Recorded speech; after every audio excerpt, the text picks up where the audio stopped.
Okay, hello everyone, and welcome today to this session about single-page applications. My name is Boyan, and today I'll show you a bit more about what single-page application is and how we can use it and whether we should use it.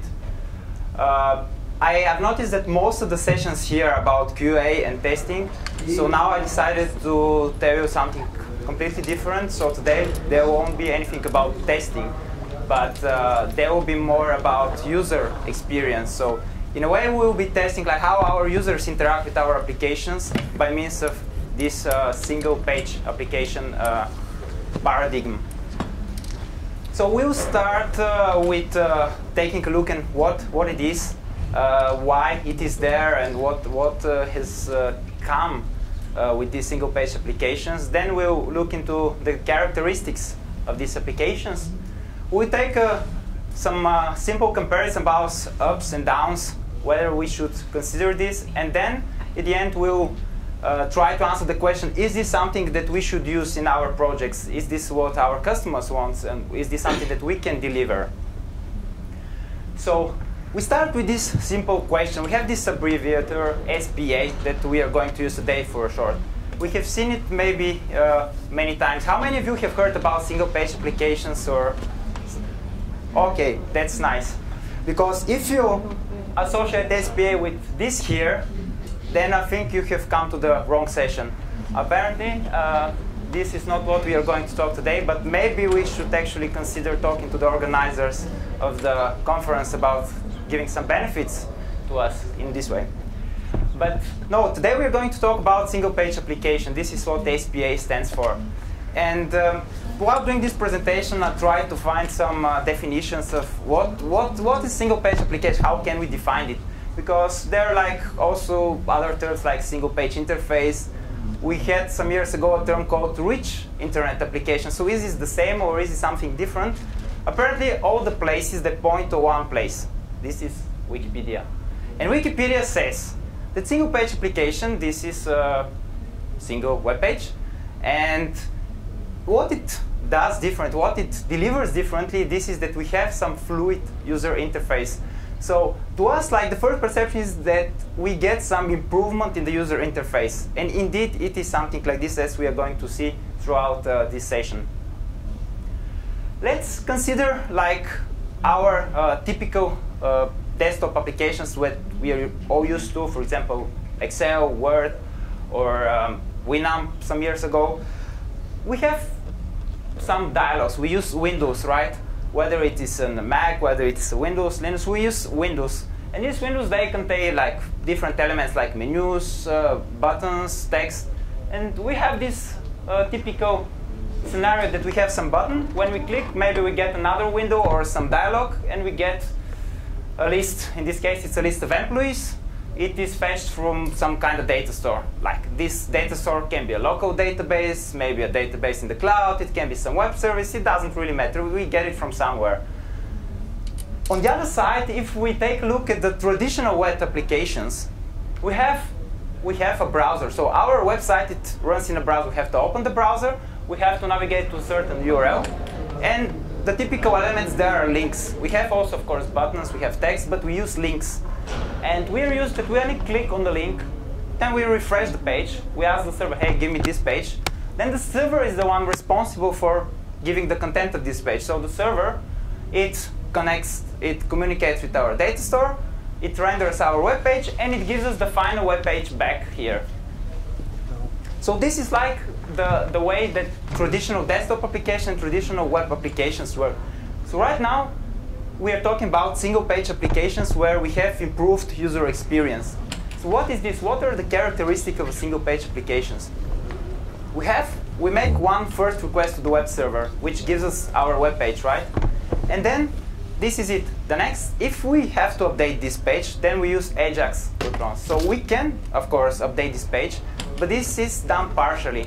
This means that we are no longer waiting for the entire cycle that we have to wait for the browser and then to render the whole page, because the page is already there. We want only just a small portion of it to be updated. Why should we then do the entire request flow again? So this is one of the benefits that single-page application is giving us, and that we want to use as much as possible. So there are a couple of key characteristics that are very built into this concept of single-page applications. So we start that when we use URLs in the traditional way, when we click on the link, then we get a new web address, and then when we come back, maybe we close the browser. Then when we come back on this link, we get the same page, right? So maybe we want the same thing to happen with single-page application. We don't want to lose this, because then our site becomes navigationless. Then we cannot. We should start from the beginning every time, and this is not typically what we want. So we want to keep this URL structure, this URL mechanism, the same way. We have also the back and the forward buttons on the browser. Of course, you want them to behave the same exact way as we are used to. We don't want our application to suffer from this. So these things are very important, and we are going to use them a lot. I guess most of you here know, like sites, for example, this is SoundCloud, the web platform for listening to music. There is also one called Spotify, which is quite similar. What do we like about it? Well, if you see, this is the web page. It has some URL here that is changing. But if you have noticed, when clicking around the navigation, playing music, stopping music, going through the website, it actually works quite fast. It doesn't really reroll the page. It rerolls only this small portion of the screen. And if you, for example, play a music and then you decide to check some other links, the music is still playing. It's not stopped because you have changed the page. So this is something that it's really nice for you, because you can still go around the website while you're enjoying the music, which is one of the key features of this website. So this is a very good example of single-page application, where we feel like we are interacting with it and it is responding to us. It is responding to our intentions in a way that we can understand it, and we like this. Why do we like this? Why are we programmed to like this kind of interactions with applications? There is one really good book called Design of Everyday Things. If you don't know it, I really recommend it. So the author of these books says that there are three key features, like when making design, that have to be taken into consideration. The first one is called affordance. This is some capabilities that we want to build in our design. For example, if we have a button can be clicked. This is a capability of the button. But then we have, on the other side, we have signifiers. This is something that reveals these capabilities. Because if you imagine, if you have this button, how do we know that it's a button we can click? Because it typically has different style, right? If it's styled as with white background and the same font size, for example, as the rest of your web page, how do you know that this is a button and you can click on it? So this is, you have to allow the user to understand that this is an action that can be performed. And on the other side, we have provide feedback on an action. When we click on this button, we want to see that something has happened. We want to see the dialog right away, and maybe some waiting indicator showing us, hey, we're loading data, please wait a while. Or we want to see this interaction. Then the application, when we do this, the application is like a live, it's like we are talking to the application and we are talking the same language. So this is something that really users like and enjoy. So this is one of the biggest benefits of single-page applications, and this is why we want to use them. When we continue with these applications, then we are moving more and more like of the code to the client, right? Because our clients, this is our web application, right? Our JavaScript, which typically is used there, it becomes bigger and bigger, right? Because we move more logic there that has to take into account these actions that we want to make the website more dynamic. So we are forced to use an API. So we need some kind of web service or some backend that communicates with our client. This is in the website, this is typically JSON, for example. So whether make some web service, some REST service, or just a simple MVC controller that is giving us JSON, it doesn't really matter. But it's some kind of API that we can use. And when we have this API, the good thing is that we already have a separation. We have this core that can be reused from other clients. We can maybe want to write a native mobile application afterwards, and we can still use this API because we already have it. We have it from our websites. Why not benefit it from other clients? We can share it maybe with other companies, provide some external services. So this becomes, once we are in the way of writing API, it becomes really easy to extend our service, to allow other services to use our. And then, of course, we can change the HTML. We can change our view quite easily because the view is only how we see the website. Our service, our backend logic that lives behind this API, it is already. We don't have to touch it. It is there. It is working. So we can update the client without necessarily affecting the server. Another great advantage of single-page applications is that they can be made offline. Why do we need this? Well, imagine that nowadays, like, people are traveling and working with these mobile internet connections in your laptops. Is there any one of you doing that, traveling a lot and working with his mobile phone maybe or laptop? A couple of you, yeah. So if you're traveling, for example, with train or with bus, or doesn't matter, many places maybe you lose connectivity. And imagine if you're writing something, maybe a document that you want or email that you want to send, and the moment when you click send, and then your internet connection disappears. So then what is happening? Are you losing that one page of email that you have just written? It can be really annoying.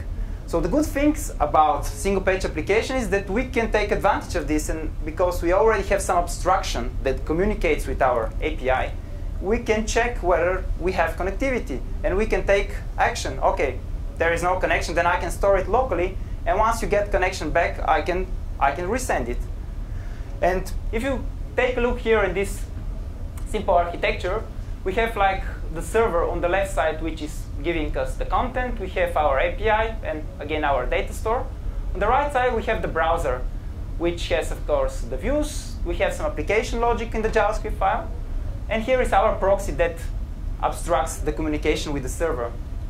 And the good thing is that now the browser storage becomes more and more available. There are like 3 different techniques that are becoming very famous now. For example, local storage, which is a way of storing some data in your browser. There is something called IndexedDB that is like a simple key value database that is going to work in your browser so that you can take advantage of. And there is something called HTML file API, which actually will allow us to write in the file system from our JavaScript application. Of course, they are still on a level of being tested and improved, but at one moment, we will be able to take advantage of these new techniques, and then this will become a very natural way of integrating them and using them from our single-page applications.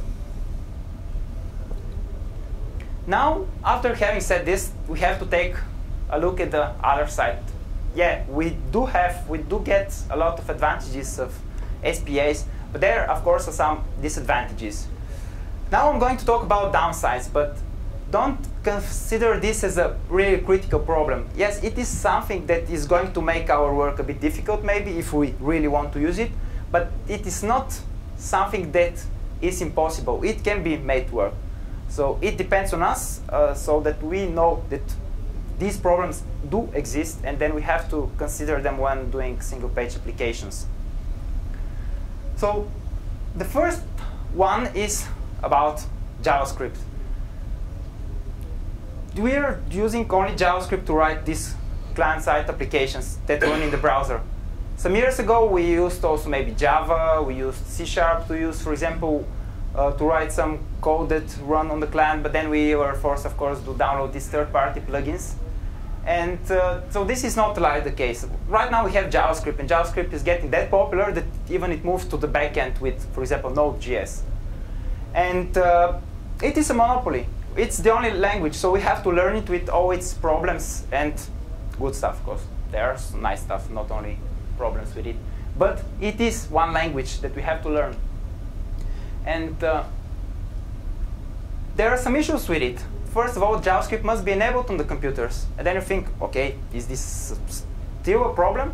I know that, yeah, we live in the 21st century, but there are some companies, there are big companies where the administrator says, no, we can't use JavaScript for security reasons.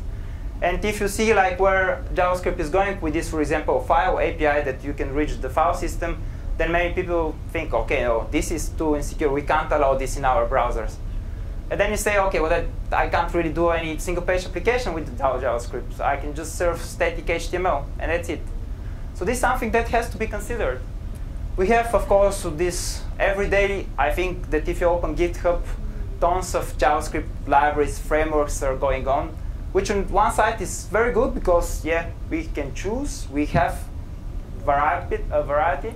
But on the other side, then when starting, you have to be very precise. Which framework shall I choose? Is this the good one? Is it going to solve my problems?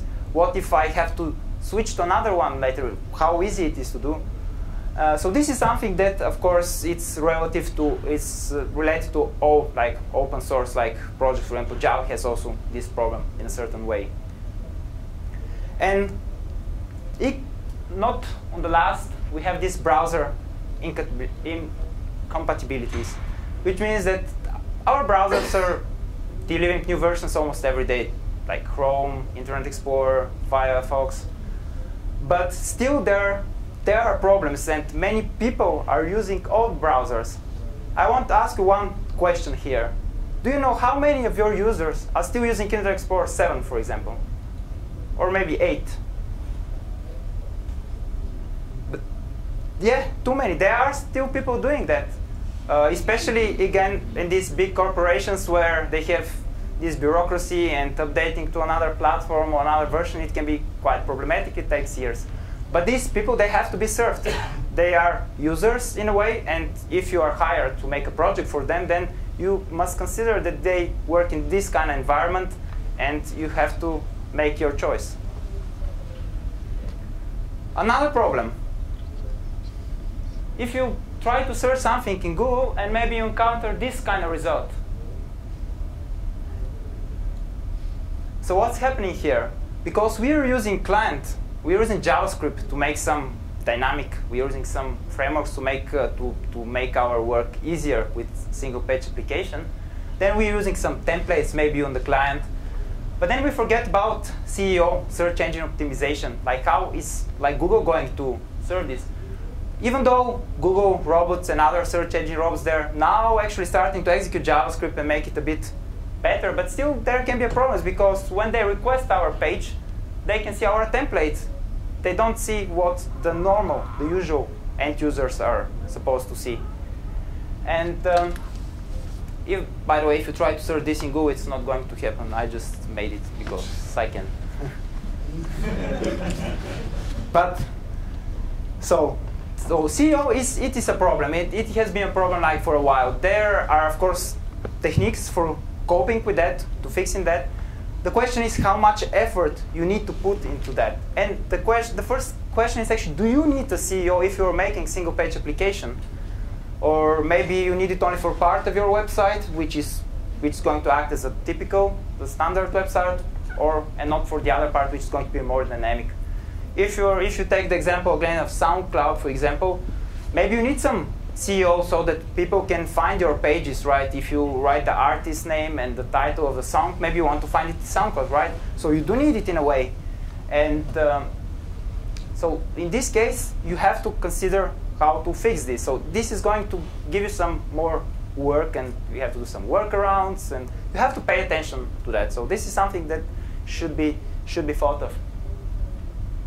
Another thing, how many of you are using Gmail? I guess many.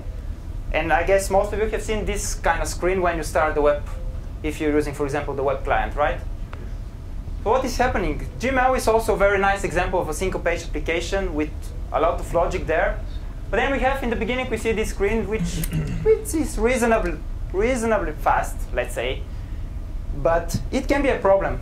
And why it can be a problem? We're putting more and more code in the client because, of course, we want our client to be more dynamic, more rich into functionality, into interaction. And in this case, of course, our JavaScript files, they grow, they grow bigger and bigger. And then at the end, we are maybe put in this situation where we have to load everything in the beginning. And this time, grows from 1 second maybe to 3, 4, 5, 6 seconds. We saw on statistics that people, users, they leave sites if they load slower than 4 or 5 seconds, something like this. Although in this case, maybe we're showing awaiting dialogues, informing the user that something is happening. So this is nice. But if we continually update our JavaScript and make them bigger, then at some point it can be a problem, because our users they don't want to spend this time waiting for our application to load. Furthermore, as we have this API we talked about, then we need some AJAX requests to communicate with it. So how many of them are we going to do? The modern browsers, they already allow maybe 5, 6, 7 asynchronous requests, means running at the same time. But like in the old browser, they allowed, I think, 2 or 3 only. So this means that if we have to make like 10 AJAX requests at some point, and this excluding the, for example, images or styles, then your applications will be slow, because the browser can't process this request so quickly. So having made this comparison between single-page applications, so what we see that we got some benefits, right? We got some benefits, and we have to sacrifice something. There are some things that we need to be considered, and this is what the important thing is. The question is not whether we should do it always this way or we shouldn't consider it. The question is to find the right moment, to find the right project, the right person to introduce single-page application for. And now I will try to give you some ideas how we can consider this. So what is it to help us make these final decisions? So we start first that single-page application, this is a change. This is a change of the way we interact with the users, right? So this change affects everyone here. By the way, it was me that drew this image, so if you like it, you can give me some points in Pinterest, maybe. So this change affects everyone. It affects developers. I'm actually this one. That's why I'm the happiest. We have designers, project managers, and our end users. They are typically looking like that, because they don't know what to expect. And why is it that? Well, because this change, it's a way, as we said, that change the way we interact, end users interact with our applications. So for them, this is maybe a shift from the traditional way of using links, navigation, expecting, looking at this load bar at the browser when the page will be reloaded. For the developers, it is that we have to change our way of programming, right? Because this is a new concept to write. Also, maybe I missed here a tester or a QA, but we can include it as a developer. I think this developer is a quite broad term, and if we're talking about, in the previous session, we talked about DevOps, where developers are also doing testing and other stuff. So we can consider it here. So for us also, it's a new trend. It's a new way of programming, and we have to change. If you're to traditional web applications, for example, and not writing a single line of JavaScript code. So this is something new. Designers, of course, they have to change their web design. So now we don't have a separate pages where we have this page, then when the user clicks on this button, we go to the next page. Now we get some more animations. We have, when the user clicks on this button, then maybe we have a dialogue, maybe we have some animation. We have some waiting screen here saying, hey, just a second, we are loading your data. So this is something new, a new way of thinking how to design this application. For project manager, it's always new. When there is something new happening with the customer and the client, the project managers are always really puzzled, and they have to figure out, hey, what is this? What is happening here? Please explain. So they have to manage this process and to see, okay, is this something that the customer is going to use? Are we doing it the right way? Do we have time? Do we have competencies in the team? So again, there is motivation that is driving us towards single-page applications that we have to consider, and we have to allow ourselves to think in a different way. Now we move to the way to know more about our end users. I don't know how many of you are working, for example, as a consultants or just doing some projects. Not in a big companies where you have only one project, but like smaller project, let's say. That is more often. Because I'm saying this because I guess most of you know that many, I guess the others are probably working bigger companies where you have a couple of big projects that you're working with. It is similar there, but I mean that when working in like some small projects, you typically meet different customers, and you change them quite quickly because these projects are lasting in a couple of months, so you have to program your mind again and again.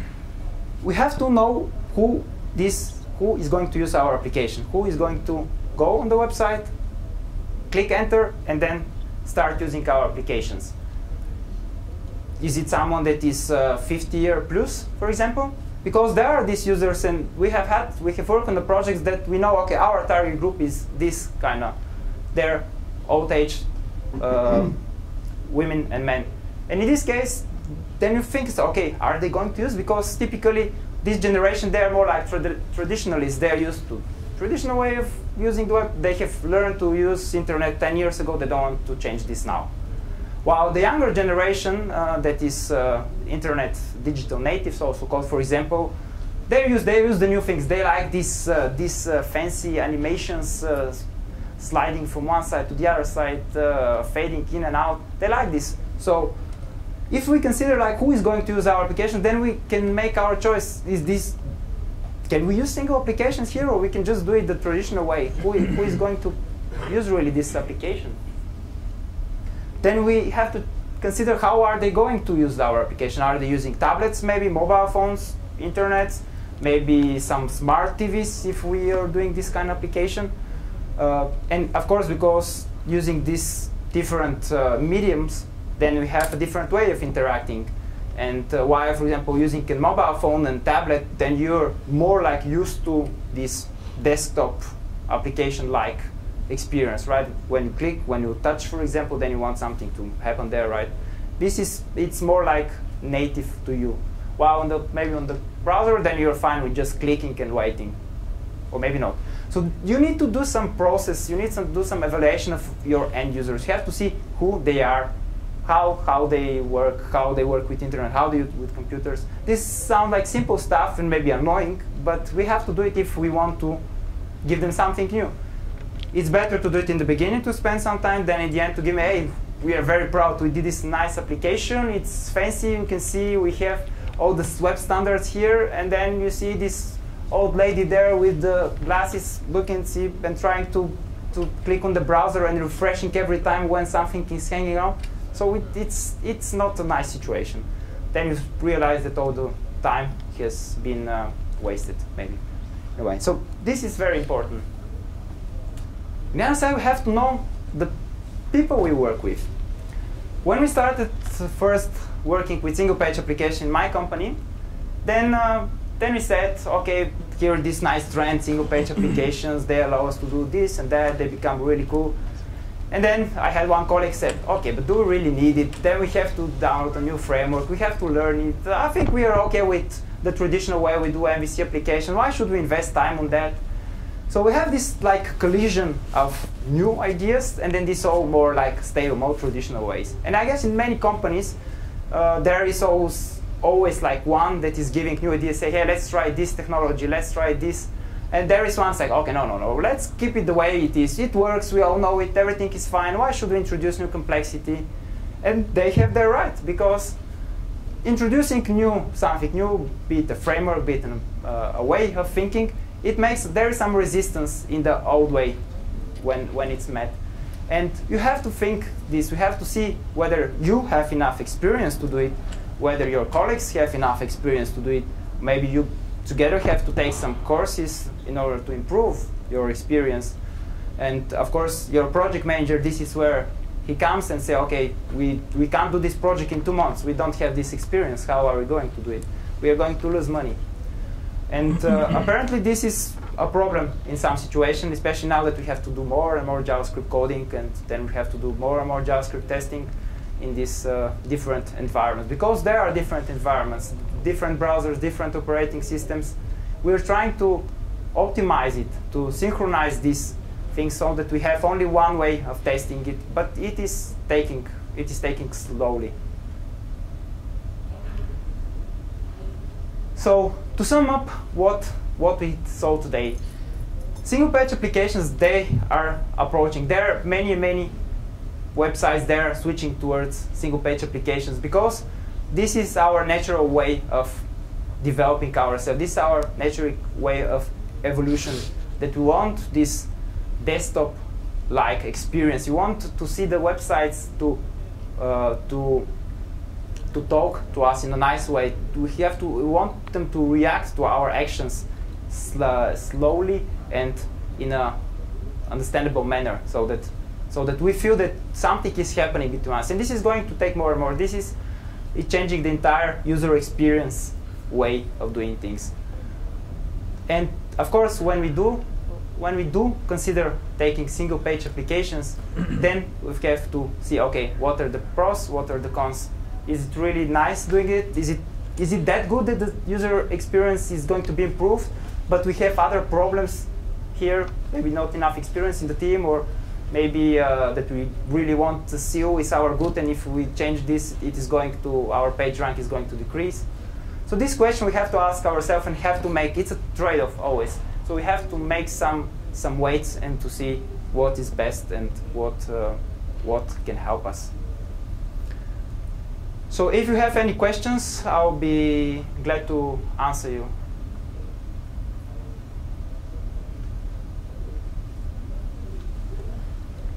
No? Otherwise, I'll be hanging around here all the day. So if you think of something, just grab me and ask me, or you can drop me an email at this one here. Thank you for today.